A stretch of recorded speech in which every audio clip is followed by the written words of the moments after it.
Like a Hellcat.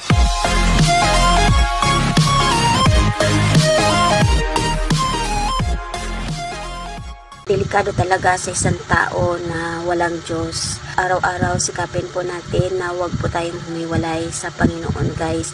Umaga pa lang ay mag-pray na tayo, humingi na tayo ng guide sa buong maghapon, sa buong araw, hindi lang sa ating sarili, sa ating pamilya, sa ating mga kapitbahay.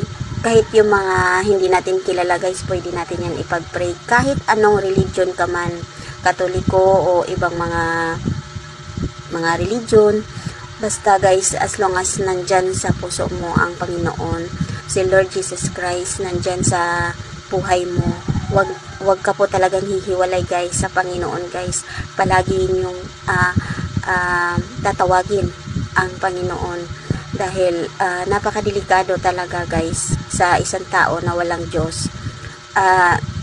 Sa totoo lang, guys, ito, sinasabi ko, pang spiritual to, guys, kasi more on spiritual talaga yung gusto kong ibahagi dahil sa mga naranasan ko sa buhay. Pang spiritual po talaga yung aking mga experience, kaya naranasan ko talaga na napaka mapanganib kapag hihiwalay po tayo sa Panginoon.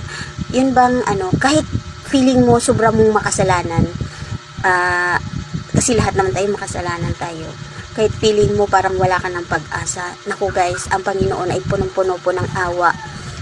Kahit ilang beses ka pa magkasala, guys, huwag ka pong susuko, lapit ka pa rin sa Kanya, kasi ang grasya ng Panginoon ay nandyan lang, hindi siya sumusuko, guys. Kaya yun lang po ang tip ko sa inyo, guys, ngayong linggo na to. Always po tayong lumapit sa Panginoon, huwag po tayong hihiwalay sa Panginoon, guys.